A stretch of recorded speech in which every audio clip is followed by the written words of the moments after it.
Knocked away, Marshall, Clark, to the rim.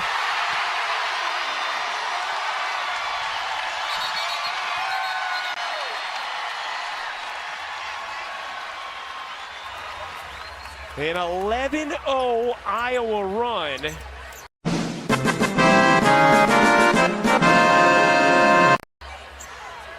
As one of the arena cameramen got hit there after the bucket, and the officials stopped play. Right here, this is Caitlin Clark all on her own, jumping out to double team. She sensed that she could get the steals, that she could create some havoc, and she did, and got the layup the other way. And let's go. Gabby Marshall approves.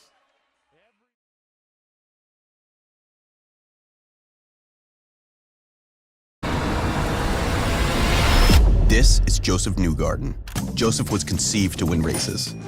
Stopped drinking milk at 2, picked it back up at 32. Good for strong bones. Tell that to his clavicle. Joseph's like an action hero who wins even when he loses. This is his wife, his Tuesdays, his hand-eye coordination. He might have the greatest jawline in sports. He's not that handsome. He even wrote a children's book about winning. America loved it. Joseph loves the smell of unleaded gasoline. He hates imperfection. He doesn't believe in magic, but on Sundays, Joseph flies. This is Joseph Newgarden. Welcome to the fastest racing on earth.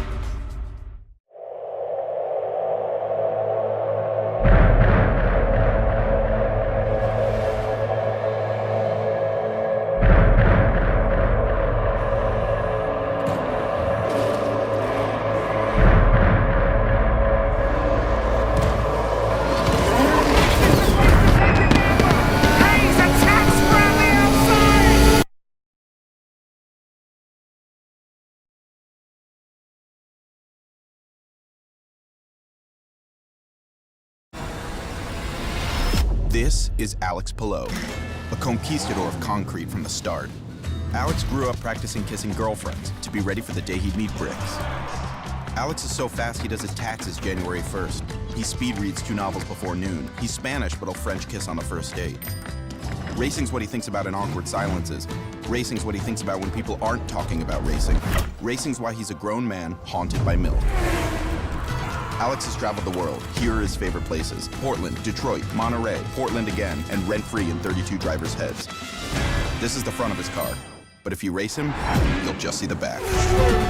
This is 3-time IndyCar champ Alex Palou. Welcome to the fastest racing on earth.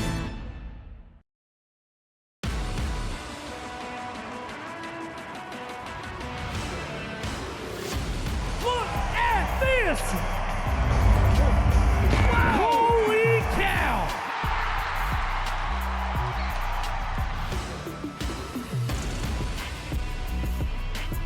He is going for a gold buckle.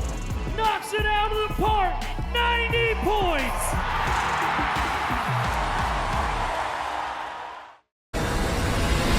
This is Pato Award. His last name's Irish, but his first words were... Pato's the fastest 25-year-old on 4 wheels. He's can't miss TV for everyone but his own mother, and he's tasted every kind of victory except for the lactose variety. Pato looks like a one-man boy band. He charms like a British spy. He smells like burnt rubber. And he doesn't have fans. He's got groupies. So take a look at the next face of IndyCar, because whether you love him or love him, he's about to turn this whole sport upside down. This is Pato Award. Welcome to the fastest racing on earth. During the off-season, you don't care what the time is. You can just wake up and not care about what you do that day. Hello, fish. Can you bite, please? This should be relaxing. It's fucking boring. A driver's career has a finite amount of time to it. We owe it to them to provide them with a good car. You can be here for 20 more years. I can't. Well, it's just quicker than our car is. Every team goes into every new season with hope. I will create the best Formula One team in the world. This is your first season with Ferrari. You didn't say the last. New haircut, the mullet. I won't be doing it anytime soon, I don't think. There's a lot of work to do to catch up. We cannot wait like this. There are tensions. They'll never be best friends. Oh my God. Seems like a bit of a shit show. I'd be better off out of it. Look like fucking idiots out there. We have some fixing to do. Hey Daniel, something I want to put to you.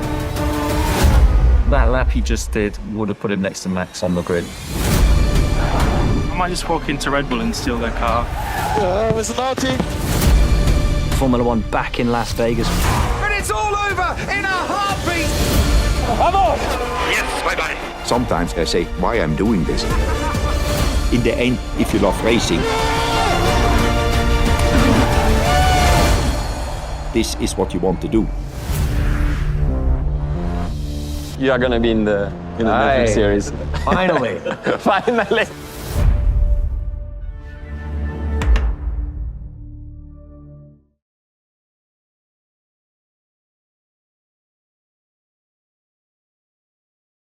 This isn't the scenario that I think I would want if I was a teammate, you know, with being door-to-door with my teammate, Hamlin and Bell, for this front. He gets Bell into the wall. Off of the front of Custer, and up in the air goes Ryan Preece, and for the second time in his career, he is flipping at Daytona. Good grief. Off the front bumper, we were talking about a lap before. Custer got to his bumper, that thing went side to side, and he couldn't hold on to it. It was one too many. Ryan Preece, a couple of years ago here, flipped down the backstretch after getting caught in the grass. There is Christopher Bell with the window net down. That signifies to the rescue workers that he is okay. Same with Ryan Preece. So much promise for this new ride with RFK Racing, and great speed in that car all week long. Yeah, I'm happy to see that window net down. That was a really odd wreck with the way that that front of that car got up in the air and then it blew over. Just happy to see him crawling out of that car. I don't think I've ever seen one get up in a wheelie like that and blow over. And there's his boss, Brad Keselowski, with a lot of damage from this one. Well, you knew it was coming. Boy, the pushes were coming. They just kept, the aggression kept going higher and higher and higher. Christopher Bell just couldn't hold on to it. Well, his car was just not capable of taking the pushes. We had just mentioned it a half a lap before that the back of that 20 car was all over the place. But at this point, you have no choice. You have to be able to just try to hang on to it. And watch this thing off the bumper at Cole Custer. It just continues to get worse and worse as they come down through this straightaway. Starts there, starts dancing around across the front bumper. Some more here, gets crossed up. Rest is history. There it goes. Now watch the 60 car, Preece. Bam! Yeah, you saw the... Gets up on the... That's wild. I've never seen a car do that. That shows how fast they go. And they pile up behind him. This is from Eric Jones.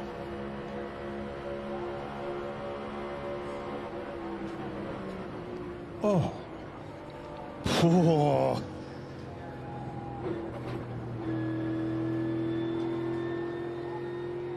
You think these guys aren't tough?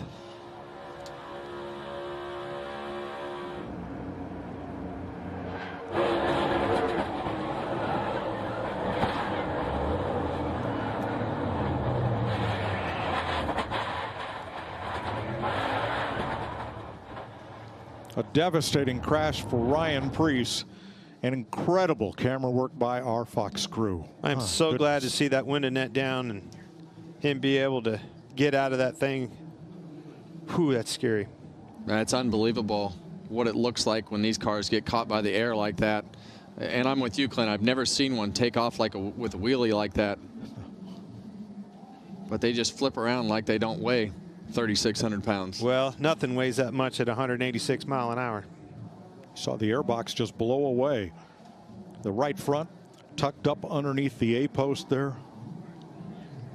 Car did its job, though. And he walked away. So many safety enhancements in these race cars. William, you were ninth with 1 lap to go.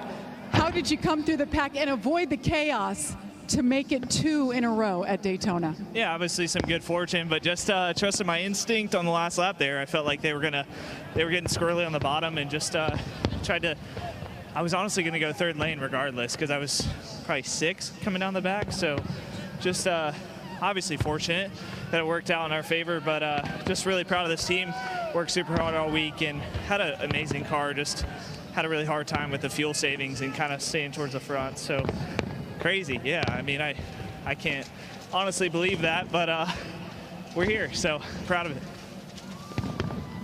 William, you won this last year, and you know what a big moment it was. Can you describe what this race does for a driver, especially like yourself, and now to get to do it a second time? What does this race mean? Yeah, it's obviously really special. It's an amazing race, and obviously a lot of crazy racing out there tonight, and just a lot of pushing and shoving. But just really proud of our team. You know, I can't stress that enough. I'm just super thankful for this group and everything that they do in the off season to get prepared, and we plan on trying to win a lot of races this year, so we're not going to stop here. You know, we're going to continue to push forward and try to get to Phoenix. Congratulations. William Byron wins the Daytona 500. Hey race fans, thanks for watching our video. For all NASCAR on Fox News content and the best clips from Fox Sports, be sure to follow and subscribe to our channel. Ladies and gentlemen, it's the moment you've been waiting for the first time together, the stars of the show, your drives and teams for this season. This is the class of F175.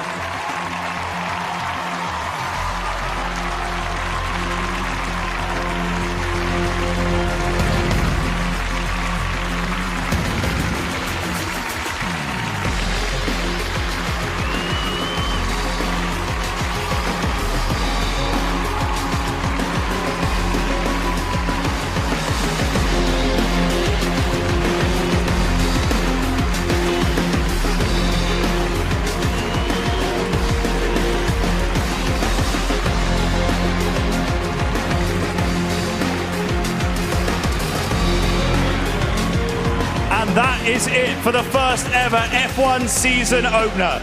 Don't forget, Melbourne is the first race weekend and the countdown starts now. Good luck to all the teams. Good night.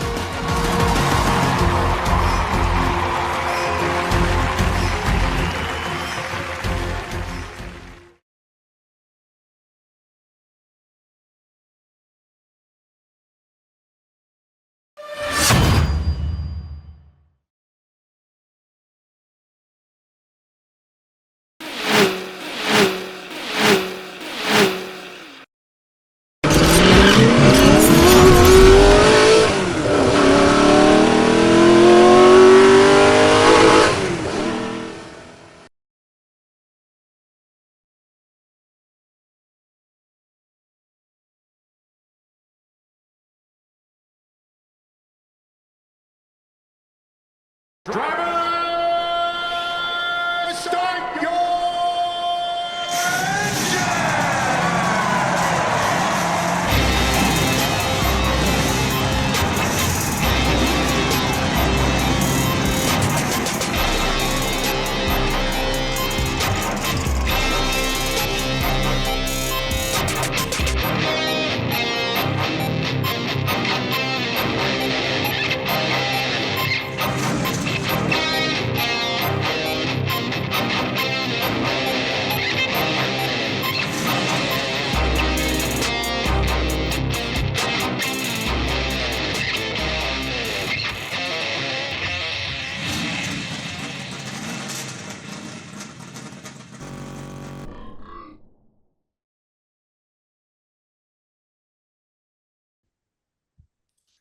Good evening, race fans.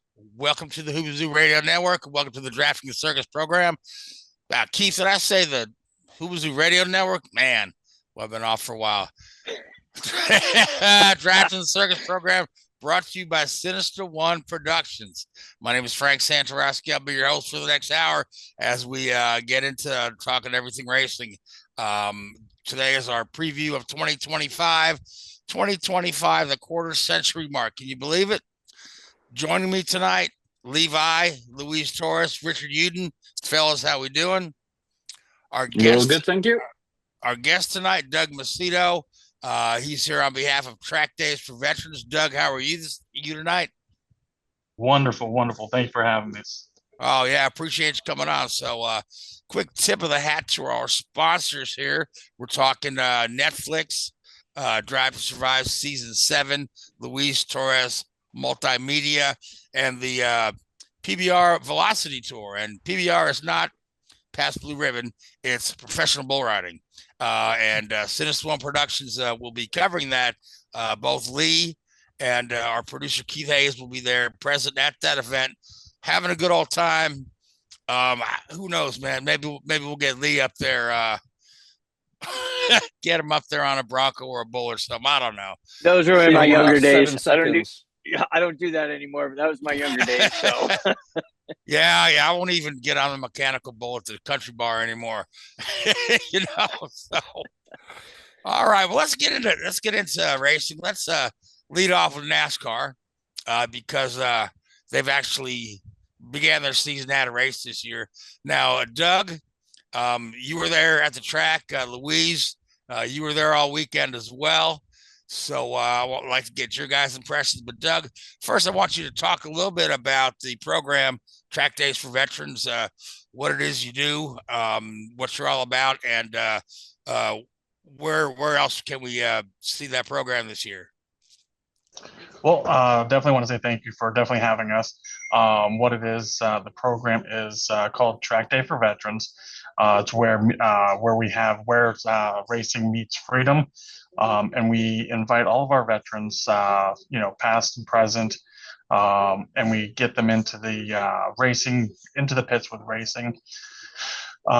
This year we're going to be in Phoenix here coming up on March, I believe March 6th through the 5th through the 8th. But the race is going to be taking place, I believe it's on the 7th, which is Saturday. We're going to be at Talladega Speedway. In May, we're going to be in Charlotte. In May, we're going to be, Rockingham, North Carolina. We're going to be in Kansas City Speedway twice this year. We're going to be in Michigan Speedway. And the list goes on. I mean, even up to Watkins Glen, New York. But we also do, let alone the ARCA series, we also do short tracks. Everything from Oxford Plains, Maine, all the way down to Riverhead, New York, down in Long Island. Well, you guys are pretty busy, yeah. So say a veteran like our friend Lee right there, who was a veteran, wanted to participate in the program. Who would he need to contact, or how would he get signed up? And what would that entail us doing with Lee? We're gonna put him in a race car and scare him, or? Yeah, we'll put him right in the front seat, strap him to the front seat, or we can strap him to the roof, or what the heck, put him to the bumper and let him feel the rubbing. You guys are something else tonight, I tell you what. No, all you got to do is I partner up with a bunch of different organizations because this is my biggest thing is bridging the gap between these organizations, and what better way to do it than doing it through Track Day for Veterans. But really, I tell every veteran I run into, I see them wearing hats, shirts, whatever it is, I give them the business card that we have for our organization, and I say, here's all my contact information. Reach out to me. I post it on all of our social media platforms, from Facebook to Instagram to even posting it on our websites. All you got to do is either send me a message by Facebook, send me a text message, call me, email me. Anyway, there's so many different ways you can reach out to me. But these are the biggest things, is going through those parts. And then I have a lot of organizations that spread the word about the organization. But Lee, just reach out. Yeah. So what's the website address for our folks that are watching tonight? We have www.foobarstudio.com is one website. The other website we have is www.trackdayforveterans.org. That is our second website. And then social media platforms, again, the same thing, Fubar Studio, and then also for the track day for veterans.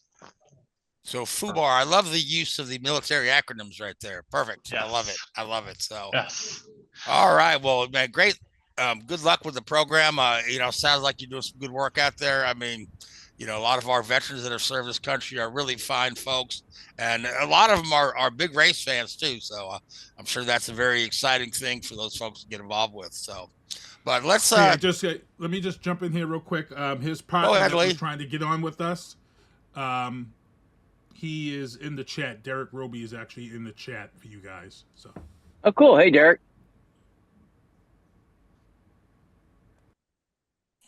You're gonna make me find the chat. Very All cool. right, Derek's in the chat. All right, cool. So let's talk about the race itself. Talk about the 500, then we can kind of get into the other races there, the truck race and the Xfinity. Briefly, we do have a lot of ground to cover tonight, being our first one back. So pretty messy race overall. Started with the rain delay. Just endless laps of guys running at half power trying to save fuel. I know they're saving fuel, but to me, they're robbing the guests in the stand of a fine racing experience. And then, of course, just really, really messy at the end there with numerous restarts and stuff. So at the end of the day, young William Byron, once again, Daytona 500 champion. Louise, you were there all weekend. Let me hear your report. Well, it only got messy towards the final, give or take 20 laps or so. Yeah, because nobody was racing the first part.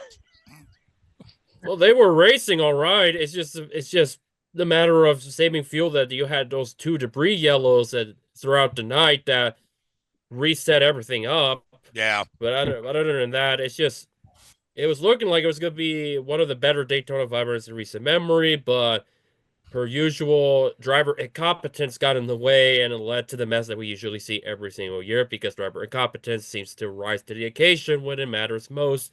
That you have drivers, mostly Denny Hamlin, pondering what we're doing out here and where the integrity of the Great American race needs to be questioned compared to other elite forms of racing and their landmark events.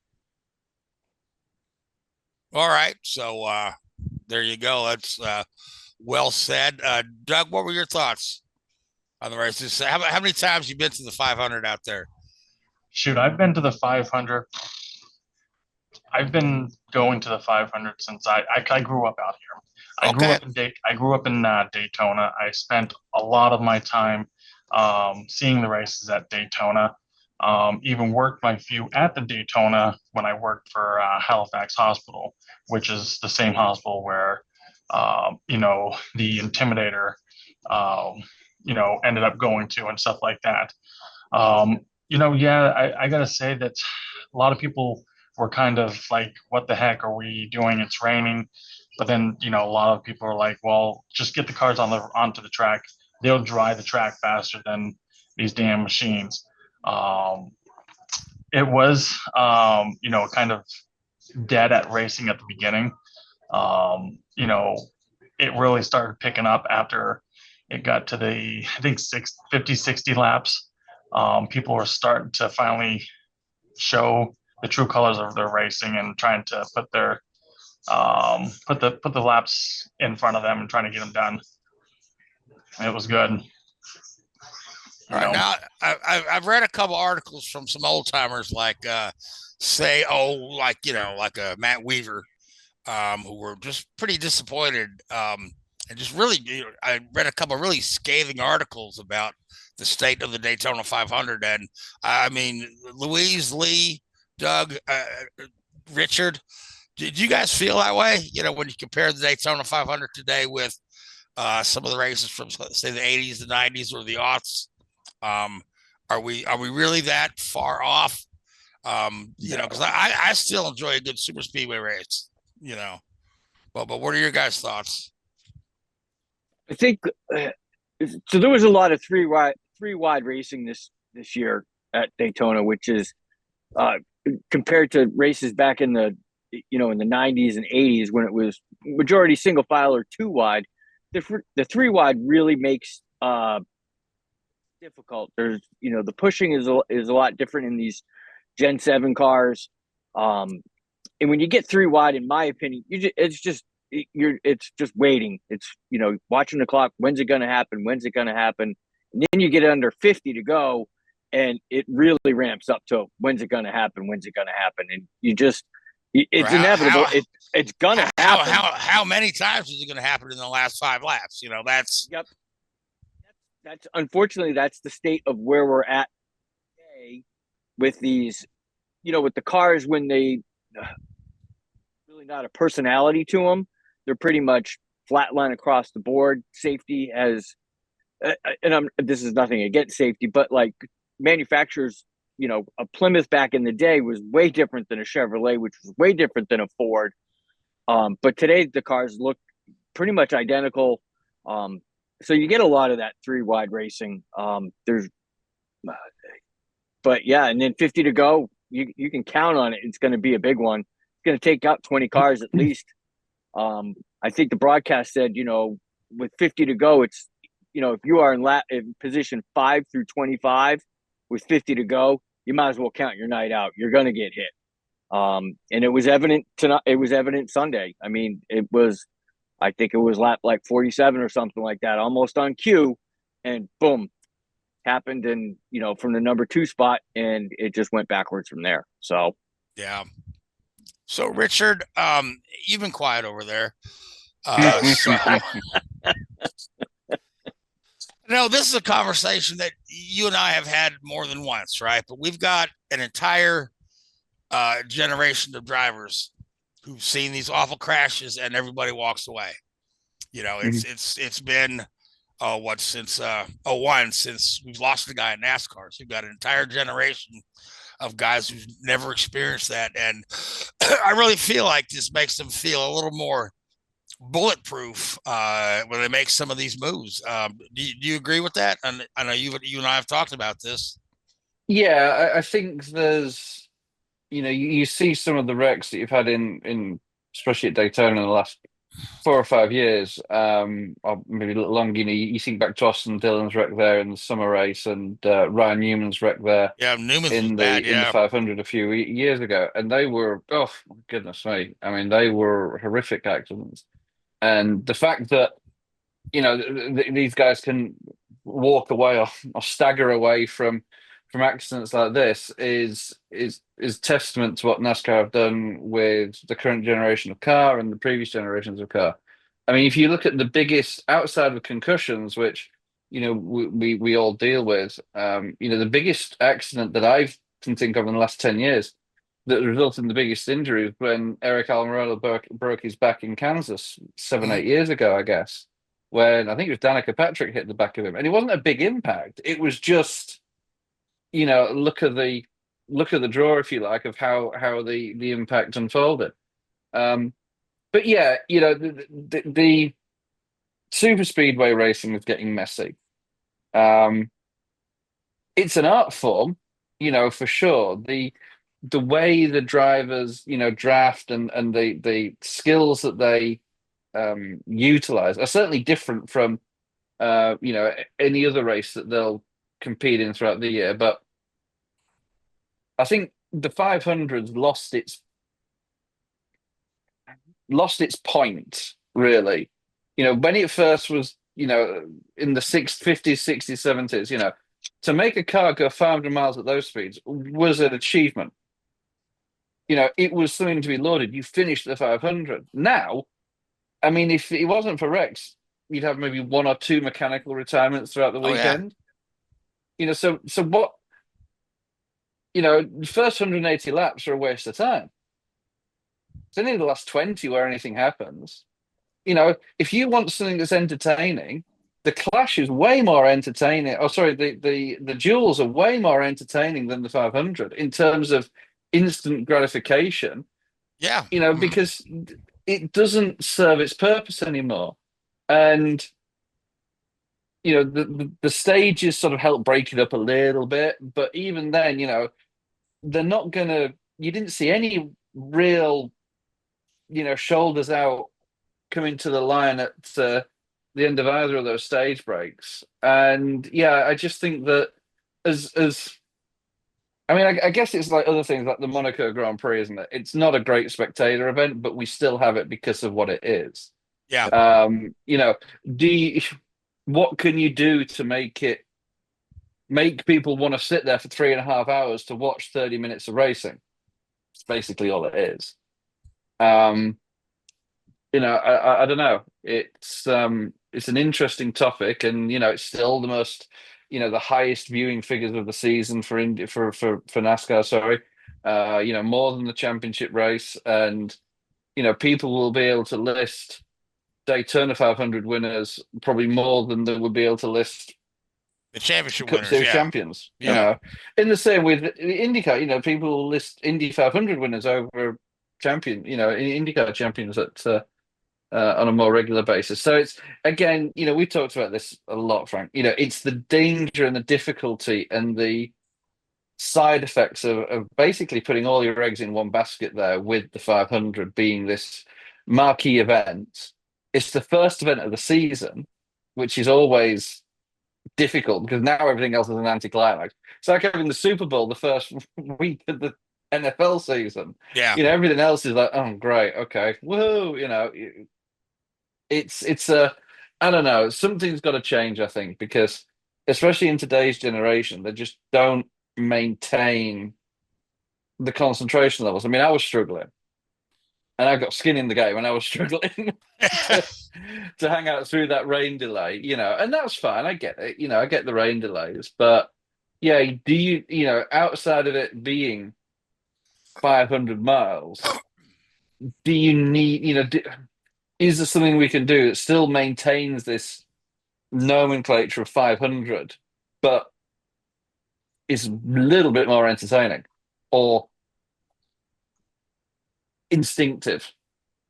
Yeah, I mean, initially these races were made 500 miles because it was an endurance test for the car. Yeah. Yep. And now, and again, you see the same thing in Indianapolis. All the cars there's so few mechanical failures, that you've got a lot of guys running at the end. Of course, NASCAR, they crash them up so they don't finish, but my other thought, and Doug, I'll throw this to you. Does the overtime rule need to change? Because I can't tell you how many times I've watched a race and we go 5, 10, maybe 15 extra laps in overtime because we can't do 2 laps without somebody spinning somebody out. I think it should. I think it should definitely change, personally. But it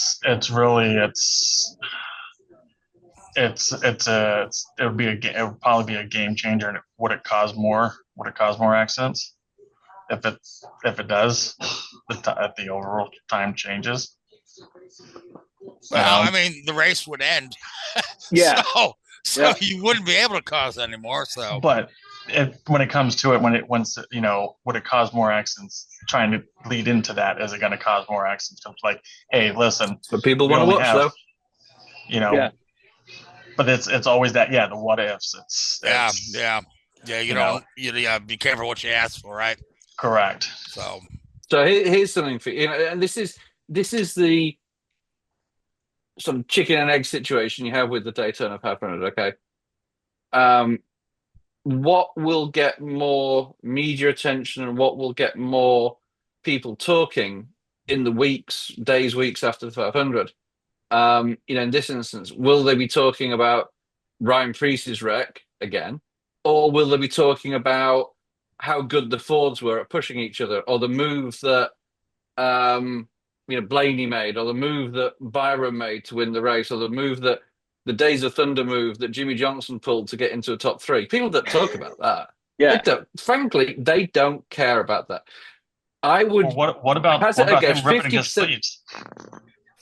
I mean, 50% of people will tune into the Daytona 500 to watch the wrecks. Period. Absolutely. And that's been a part of auto racing as long as auto racing has been around. Yeah. So, and there's so guys, they want more wrecks. So to your point there, do you format it? If we change the overtime rule, we'll have more wrecks. Well, let's change the overtime rule then. You know, it's great. Let's tear up more race cars and make it cost even more money. And the mechanics love that. Yeah. Yeah. Well, most of the cars get ripped apart anyway, so it's not really, a big deal. But yes, yeah. All right, It's so a usual expensive weekend. So Louise, you have about 90 seconds to go over Trucks and Xfinity. Well, depending on tomorrow, Parker Kligerman could be reinstated as the winner, or Corey Heim will stay as the Daytona winner, based on the appealing process. In Xfinity, Jesse Love won in a race that probably would have come down to either him or Austin Hill. But Austin Hill had rear end issues, so his chance of 4 in a row at Daytona is gone. And as far as ARCA, it was Brendan Queen, otherwise known as Butterbean, who won the ARCA 200 race that featured Elio Castroneves and Catherine Legg. Castroneves got wrecked. After the checker flag, Catherine Legg got wrecked very early. And Castroneves was involved in a lot of wrecks all across the speed weeks, mostly almost none of his own doing, with the exception of the dual race, where a weird incident happened that sent him out of the race. As a result, we had 41 cars because of it. No, Elio, he got banged around a little bit. And somebody predicted that would happen. I forget who it was, Denny Hamlin, that was saying they didn't like didn't like the fact that he was granted a pass on into the race. I didn't see any interviews with Elio after the fact, but did you, Louise? Did he seem like he only on MRN? That's the only time. That's the only thing you hear from Elio after being out of the 500 was through MRN. As I was heading back to charge my phone because my phone was practically dead by the middle stage of the second one. Well, did he? Well, Elio said that he wanted to do another 500. It's like, yeah. I don't know if anybody will let you. All I remember, he was interviewed. I do not remember any context of what he said other than he and Ross Chastain wrecked. Yeah, he's hard to read because he's always so happy.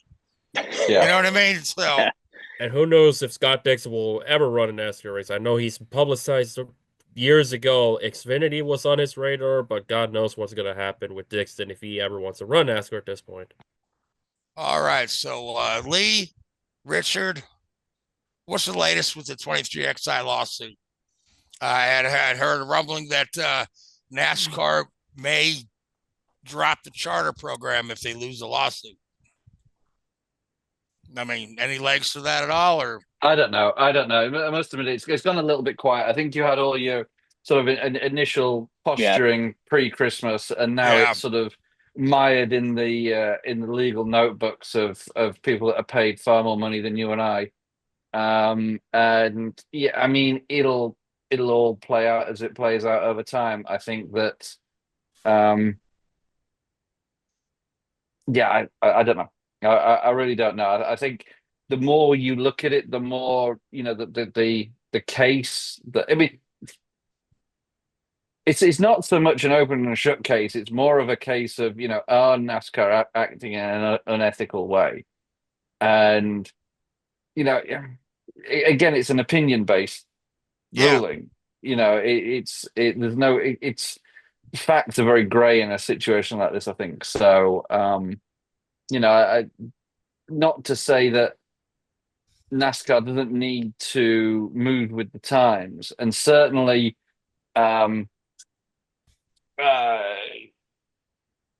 having structure such as the charter system is very much, jobs for the boys sort of scenario. They've made sure that they've, looked after their own.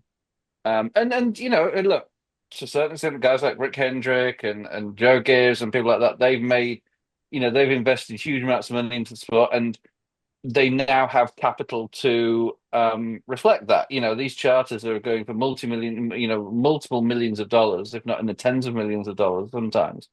And they basically were created out of nothing.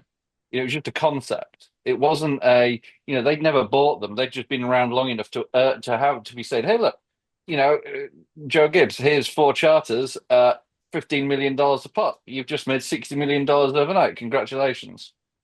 And now they can use that as financial capital to take out loans and reinvest within the sport. So yeah, I mean it's a good concept, but it's too closed, and NASCAR have too much power and control over that. You're asking,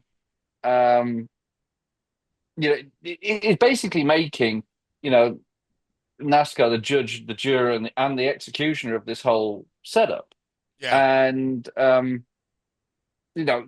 some point you've got to start to diversify that, and you've got to start to pull away from having a closed shop like that. The only way they're going to grow, and you see this with 2311, and this is why we've seen this case. NASCAR were very vocal 5, 6, 7, 8 years ago about the charter system was going to encourage people to come into the sport and going to encourage new investment. And holy shit, Michael Jordan's just bought a team. Good grief, wow. I bet they weren't expecting that when they came up with the idea, and so they got their wish. But as we've said on this show before, now they've got to be accountable, because Michael Jordan, although he's worth a hell of a lot of money, doesn't throw his money around. Nope. He is going to want every cent accounted for. And when he turns around and looks at, he's just paid NASCAR $10 million for what? He's going to want to know where that money's going, or whatever the number is. So they're almost been a victim of their own success there. They want to, bring in all this new money, and now they got the new money. The new money's trying to be, say, hey, look, we need to be accountable because they were a business. And yeah, we'll see where it all goes. Yep. From a legal precedent, NASCAR took a blow in the offseason because they settled out of court with Tony Stewart Racing over the SRX series that he started. So there's for this antitrust or whatever they're talking about with 2311, NASCAR is not as bulletproof as the law seems, and even NASCAR seems to think, because NASCAR had to settle. They had to take one because they just didn't want the bad press about going to court. And in all actuality, it's really not about going to court. When 2311 sued NASCAR, it's it's to make NASCAR come to the table and not go to court. That's the whole deal with this this lawsuit. It's it's not really going to court. It's forcing NASCAR to stay out of court. And what is NASCAR going to do to keep their name out of the courts and out of the press? Right. Yeah. And we've talked about that at length. Yep, absolutely. But yeah, so NASCAR, I mean, they took a ding, and there's legal precedents now. It's not, if this does move forward and it gets to the point where it can go to court, don't think that these lawyers aren't going to be looking at that case with Tony Stewart Racing and SRX, because that's the first thing they're going to look at.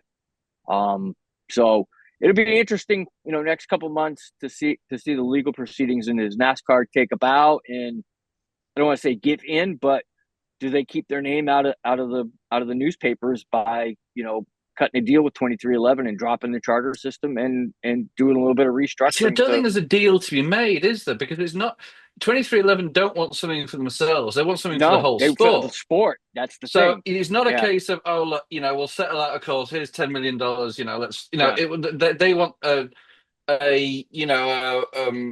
they want a more equitable change to the sport. Absolutely, yeah. But with this charter thing, are they willing to lose Tyler Reddick as a result? Because if I remember, isn't it his deal include a charter? If there's no charter, if they abolish it, then they'll have to restructure Reddick's contract, or Reddick walks. Reddick isn't going anywhere. Yeah, he's there's no way he's not going anywhere. He'll be fine. It's just a matter of 2311 knowing that if they do this and as a result, they're going to lose their marquee driver in terms of performance-wise. Yeah, I think that they will. They've been guaranteed, especially for at least for this year, they've been guaranteed entry into the races. So, and this will all be sorted by next year. And if NASCAR turned around and stripped 2311 of their charters, oh my God, that's another lawsuit, and they probably won't win that one. They would never win. So. They would never win that one. So I really struggle to see how NASCAR come out of this process in a good way. Yeah, I think at some point it's gonna hit them, but I don't know. All right, so let's move on. We've already spent 30 minutes on NASCAR. We didn't even talk about Dale Earnhardt Jr. making his Cup debut as a Cup owner. So how'd that go, Louise? Oh, it went as good as it could. They finished the race. They got a top 10 out of it, and for the lack of a better term, the car was fairly clean. That's all you could ask for, especially for a team that are for trying to get up there. That's asking a lot to finish the race. So, all right, well, good for him. Do they have any other Cup races planned this year? Are they doing a full season, or really? Their goal is to ultimately move the full time. It's just a matter of when and if it's feasible, because that's always been the thing about JRM. Does it make sense? Will it make sense to move up full time? It's about timing as well. It's ultimately a matter of timing and the budget being there as well. But having a clean car for the most part, it's a good start. That's a win. That's a win. Yeah. So, all right, let's move our attention to the NTT IndyCar series. And at the top of the show, you had a chance to see all the nice commercials that Fox has put together. This Fox deal is looking quite exciting to a lot of IndyCar fans. They're really kind of pumped about the promotion. We're seeing IndyCar commercials during the Super Bowl and during the Daytona 500 and during Fox primetime hours. And these commercials they produced are pretty clever. They're pretty slick. They look good. So we'll just have to see how the coverage is. They've got James Hinchcliffe and Townsend Bell returning to the booth. Hired both those guys from NBC. So and they've got Will Buxton as the lead man in the booth. Will Buxton, plucking him out of Formula One. Will, who's actually a big IndyCar fan, and he's really thrilled to have the opportunity to be the lead guy in the booth. So. And all the races on Fox's primary network, none of them on Fox 1 or Fox 2, or the practice and qualifying are going to be on Fox 1 or Fox 2. The biggest complaint is that they don't have a decent streaming option like you had with Peacock.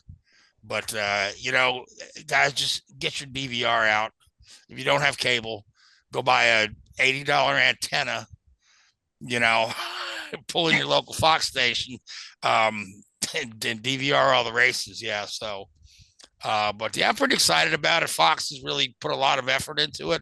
I hope they keep it up for the season. I hope that it increases the ratings. And obviously the ball is in IndyCar's court to deliver a product on track that's going to deliver those ratings, and Fox to present it in such a way that people want to tune in every race weekend and have a look. So, but as far as the series is concerned, field of 27 is now set.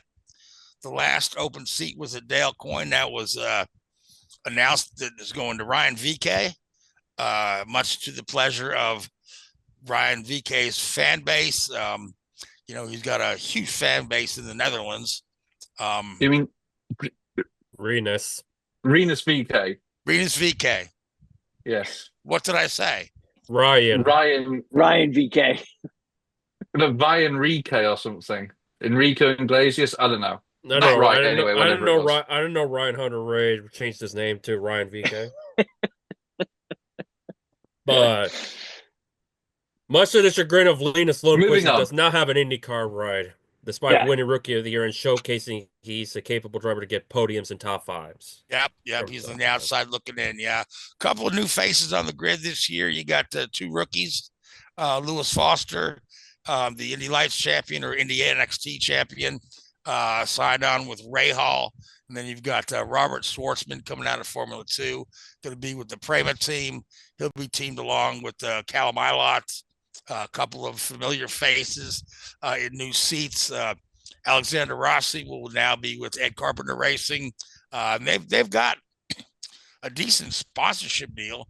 They unveiled their cars the other day, but their primary sponsors are Java House Coffee and Splenda, which are two Indiana-based companies. So that's good for them that they've got a nice influx of sponsor money. But that team, if you ask me, still has a lot of engineering problems and strategy problems. Bringing in a guy like Rossi could help, I would hope, but I don't expect a lot from them this year. So I don't expect a lot from Dale Coyne this year. Since they've kind of dropped off the face of the earth since the days when they had Bourdais winning races for them. So, but I do expect a lot out of McLaren this year. Even with their revamped lineup, they've, Pato is raring to go. I think he's ready to be a champion. And then they've got Nolan Siegel in there, who's pretty serviceable as a driver, and Christian Lundgaard, who's they plucked him from Ray Hall. Lundgaard, who showed a lot of promise in a pretty lousy car that Ray Hall was giving him. So I can't wait to see how he performs in a car that's a little closer to the front of the field more often. So, but Lundgaard actually won a race in the Ray Hall car not that long ago. So I'd be interested to see how that works out. But the team I'm looking to be the most improved, and Louise, you can agree or disagree with me on this, is AJ Foyt Racing. They've got that technical alliance with Penske. We saw how much it helped them last year. Santino finished 10th in points. This year they've added young David Malukas in there, who spent the bulk of last season sitting out with an injury and then being released from his contract and was brought back in as an injury replacement for another driver. So here he's got another shot at a full season in the Foyt car. When he had a couple of other solid offers on the table, but he opted to go with Foyt. So there's something there. And I'm really interested to see like kind of how all that works out. I feel like that's going to be the fun team. Yeah. Whether it is good or bad in terms of the competitors, how they see it, but I feel like it could be the fun, fierce team. We know what Santino can do. Malukas, he's going into it with a lot of chip on his shoulder to prove that to mostly McLaren that you got rid of me in the most inconceivable time, that I'm back stronger than ever, and you wish you would have kept me in some capacity. Right. Of course, your top guys are still going to be Penske and Ganassi. Even Andretti is going to be pretty tough this year. These guys are all coming back with the same lineups. Well, not quite Ganassi. Ganassi. They dropped Linus in favor of Kevin Simpson. Yeah. Well, they dropped the car. They dropped the car because of the charter system. So, but they've got, you've still got Scott Dixon and Alex Palou. Of course, the big story for the IndyCar this year is, can we have 2 three-peats? Can Joseph Newgarden three-peat at the Indy 500? And can Palou three-peat as champion? Both are possible. Nobody's ever did a three-peat at the 500. That would be historic. The 3 championships in a row, that's been done a couple of times. Most of them, Franchitti, Bourdais. We've had a couple of Foyts way back in the day. There's one more than 3 in a row. So, but yeah, that's those are your big bullet points to watch. They tested at Sebring. At the end of the day, it was the Penske cars on top. No. Yes. Did they remember to remove the right software this time? Yeah. We'll see come March. Push the pass button. Will Power, Joseph Newgarden right behind him, and Pato O'Ward in McLaren in third. Slowest guy combined, Marcus Ericsson, which I find baffling is the first season with Andretti was horrible. And most of it not his fault. He's like that cartoon anvil that follows Rossi around, is kind of latched on to Marcus now. But you we'll don't see. know what programs they're running in these sort of tests. And I mean, the fact that they don't race there as well. Yeah, you never know what they're testing. It could be that he's trying something new and he's not looking for raw speed in the test.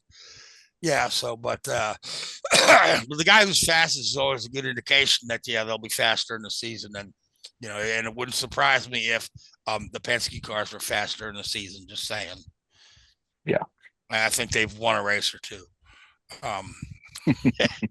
The other big news, Connor Daly, who's a fan favorite. Everybody loves Connor Daly because he's an Indiana guy and he's often seen as an underdog.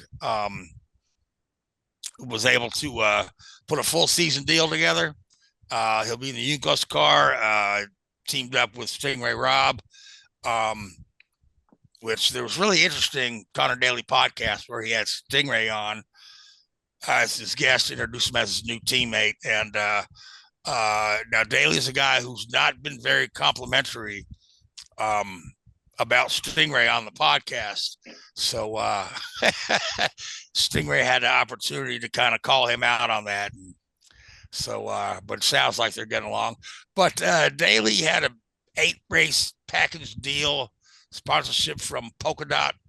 And Polkadot, they're a crypto company and they operate like a community. Everybody that owns some of the coin gets a vote, but the more coins you own, the more your vote counts. And I think Connor was 80% ready to have the thing approved, and then the guy that owned the most coin came and squashed the thing at the last minute. Now they had a big conference call about it, and that conference call was made public.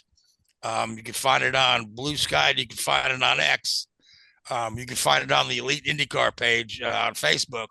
But yeah, it's Connor was pretty disappointed, and he even called this guy out. This guy, Mark from SkyTel is his name. He's some guy out of Dubai. He said there's no ROI in the sponsorship program. Connor's main point of contention was like, why'd you wait until 2 weeks before the season?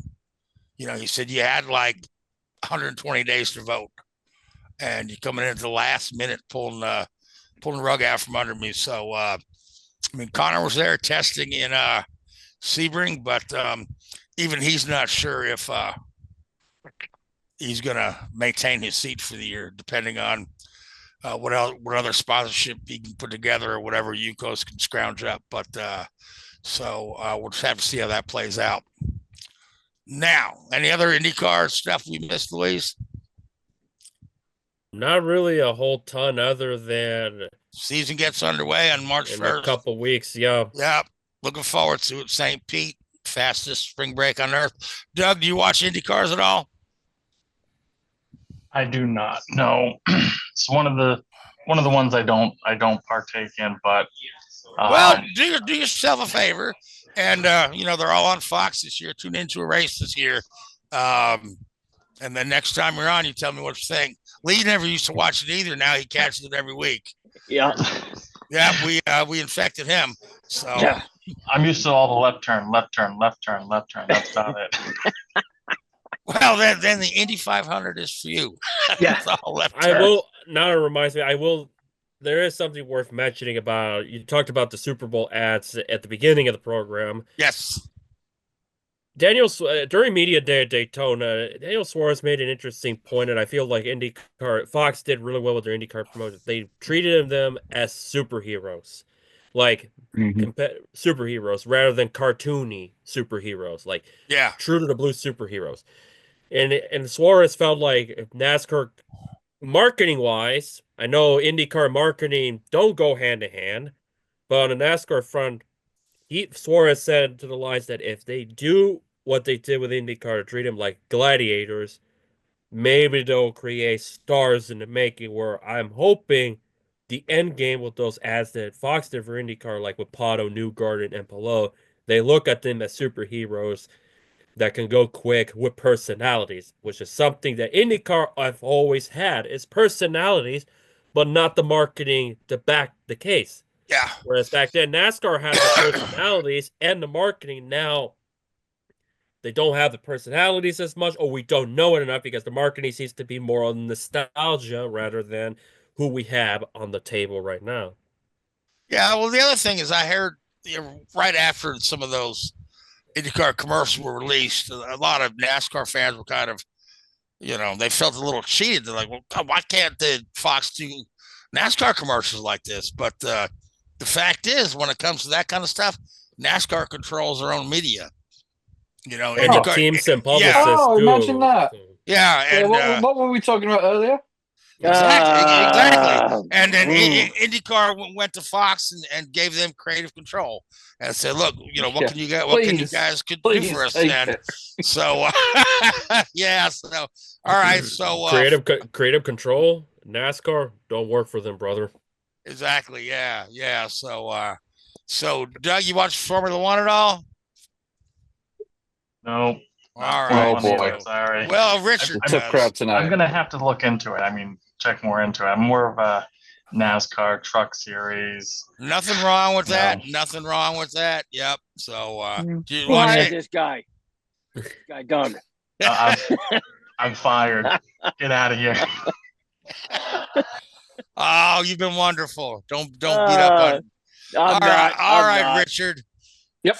Richard, big Formula One season 75. Big celebration, big show, bunch of car reveals at the O2 Arena. Yep. Looked like a pretty spectacular event. Did you go? Yep. No. Had to skip it, unfortunately. Surprise Max showed up. I was gonna say I didn't have much choice in it.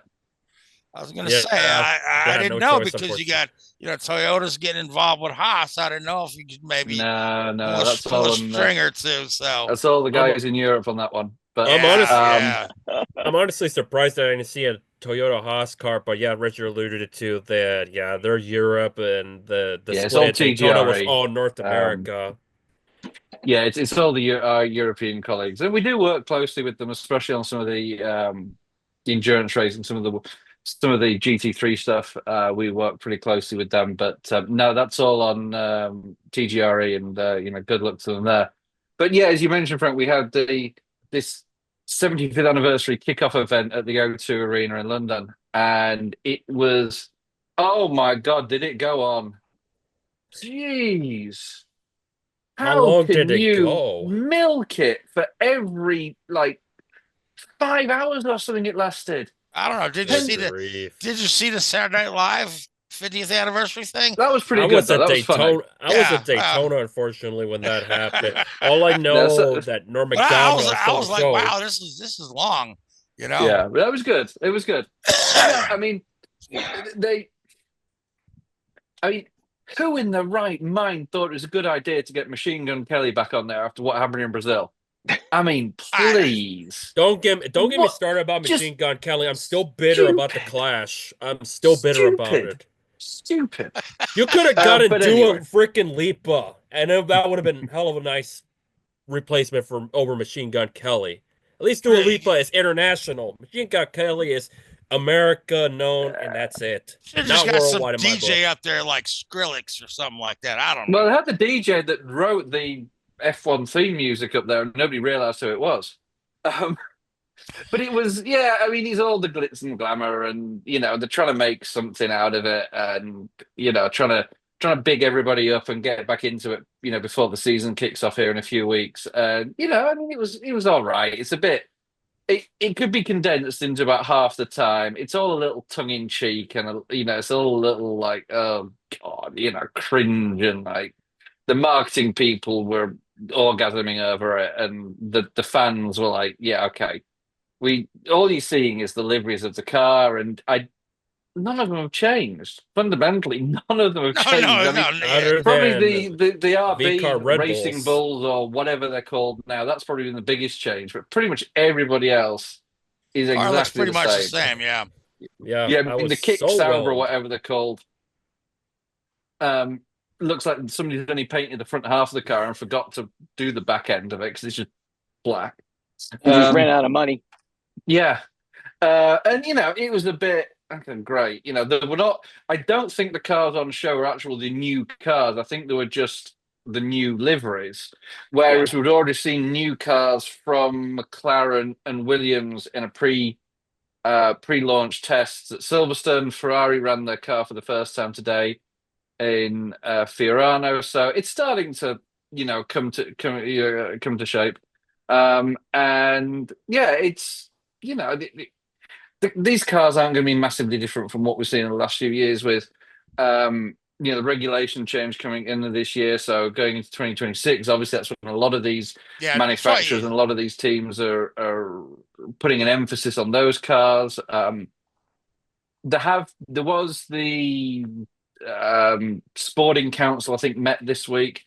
And one of the things that's come out of that is they're mandating multiple pit stops at Monaco going forward. How they're going to enforce that, I don't know. The obvious one would be that they have to run all 3 tyre compounds during the race, so that makes you a minimum of 2 pit stops, because it has become a bit of a procession with a one-stop race, and unless you're Valtteri Bottas and you weld a wheel nut on, it's not doing much good for the sport. It'll help. It'll help. I'm sure. A little bit more excitement down there, and ironically, Monaco spent a load of money on their pit lane in the last, in recent years, and it's probably been the least used on the grid in terms of number of pit stops they have. But hopefully they'll make a little change to the event. But nothing major, coming out. Obviously, over the next few weeks, we'll see the car launches, and then I think it's next week. They're doing their pre-season test in Bahrain, and then the first race is in Melbourne. So back to having the Australian Grand Prix as the first race of the season. I think because that coincides with the religious festival in Bahrain. So I do like having Australia as the first race of the year. That's always good. That one, I like that. That's always a good one. Yeah. So more so, especially that it'll be weeks till they run in Bahrain, because I think the discrepancy of having the preseason in Bahrain and then 2 weeks they're in Bahrain to kick off. Yeah, it's always a little. Yeah, I'm never a big fan of that. I hate because you've done all your work. The vast majority why a lot of these races aren't as exciting as you want them to be is because the teams have so much data on, especially somewhere like Barcelona or Bahrain where they test so much. They have so much data on those tracks that they know them inside out, and each team's optimized their setup and optimized their package well in advance. So it's like watching Noah's Ark fill up going around there. It's just 2 by 2 by 2 the whole race, and it is what it is. Yeah, and also Monaco no longer part of the Memorial Day holiday racing spectacular. Yeah, it's happened in the past, but now just Monaco is its own thing, and then the Indy 500, Coke 600 still stay in the same usual time period. Yeah, I mean, Monaco has jumped on and off that weekend. You got to figure, they don't celebrate Memorial Day in Monte Carlo, so no, of course not. It's not really a holiday weekend there. It just happened. That's where it happened to fall on the calendar. It's a racing holiday. The last several years, yeah. So Richard, we only got a couple of minutes left, and we need to give time for Lee to talk about NHRA. But really quick, I wanted to touch on the fact that this is the largest rookie class we've had in Formula One in quite some time. Yeah. And there's already talk that Duhan is maybe out and Colapinto in. Yeah, that's the thing, God, we missed Flavio Briatore, haven't we? Goodness me, with his subtlety when it comes to handling young drivers. Good grief. Obviously Jack Doohan's under a lot of pressure. I must admit, there is a relatively large rookie class, but none of them really jump out at me as anybody to the next big star. Yeah, and I'm sure there will. Hey, look, I'm sure there's a lot of competent drivers in that class, but nobody that you've seen come through the junior ranks and the name's been the one that you always thought about. But even not even Antonelli. Yeah, not even Antonelli. Yeah, he's like, he was only okay in Formula But yeah, 2, what's you know he what I done? mean? What's he achieved? Very little in reality. It was the fact that he was picked up as the Mercedes guy. You look at guys like Hamilton. Hamilton dominated everything he drove. And then you get, whereas a lot of these kids, and we talked about this, success in Formula 2 doesn't necessarily, or Formula 3 doesn't necessarily guarantee success in Formula 1. So, we'll see how that all plays out. But, there's a lot of pressure. Antonelli's obviously the one who's under the most pressure. He's the one that's got, he's in the a Mercedes high-profile drive. seat, He's replaced, Lewis Hamilton. He's got, everybody's going to be focusing on him. I will be interested to see how the kid gets on at Sauber. And I can't Boratelli or something. Boratello. Yeah. It sounds more like a brand of pasta sauce than a race car driver, but we'll see how he gets on. I like that's going to be interesting. He's he's McLaren, ex-McLaren guy. McLaren released him because obviously I think McLaren are pretty tied up for the next few years. So we'll see. All right. So, and again, a lot of eyes will be on Lewis Hamilton as he begins his career as a Ferrari driver. Yeah. Right. Now, Lee, NHRA. So, you have 50 seconds. We'll give it the 60-second countdown. Well, we'll have to have a green white checker and have a There's 40 seconds now. Just don't crash. John Force is not going to make the 2025 season. Since he started racing, this is the first season. He will not compete at any events. He is focused on getting back to the old John Force self that we all remember. Fast Jack Beckman is going to fill that seat just like he did at the end of last season. This year, we are fortunate enough to graduate to 3 events with 4 wide nationals, 2 in Charlotte, 1 in Vegas. The other thing is right smack dab in the middle of our chase for the championship. NHRA has decided to toss in what we call a showcase event. It is a non-points event weekend. And it's going to be held at they're calling it the Peachtree Showdown of Speed. And it's in Valdosta, Georgia, October 24th and 25th, Saturday and Sunday. And it's just a kind of a fan favorite thing. Come out, showcase the cars for a new prospective audience. And it's also going to kind of boost the Gator Nationals for the 26th season. That's the goal of NHRA this year. But that's really kind of like the 3 big stories going in. There's some side stories, but it's really, those are the 3 big noteworthy ones. John Force, not racing this year is going to dominate the headlines pretty much every weekend, I think. Yeah, so, absolutely. Nearly a quarter century since Force last not raced. Yeah, it's been it's a long time. So, all right, guys. Well, as DeAndre Cole says, we out of time. And Lindsey Buckingham, we didn't have time for you. So again, Doug, thanks for coming on the show. Again, it is trackdaysforveterans.org or fubarstudios.com, right? Track Day for Veterans. Track Day for Veterans. For Veterans. Yeah. Not Track Days. Track Day for Veterans.org. Yeah, Track Days are the other guys. We don't talk about them. Yeah, Days. Okay. It's not Days of Thunder. It's Day of Thunder. Day of Thunder. Yeah. So, all right. Again, thanks to Netflix, Drive to Survive. Thank you to Fox for allowing us to show those IndyCar commercials there. Professional Bull Riding Tour coming to Worcester, Mass. Full report from Lee and Keith. You'll see on the booth coming up. Is that correct, Keith? On the booth, you guys will be talking about that? Yep. All right. So Louise, Richard, Lee, Doug, thank you so much. I want to thank Sinister One Productions, our fine producer, Keith Hayes. I want to thank Facebook Live, iHeartRadio, YouTube, and Spotify. But most of all, I want to thank you folks that tune in and watch us tonight. We're so glad to be back for another season, and we'll see you in a week. Until then, Good night.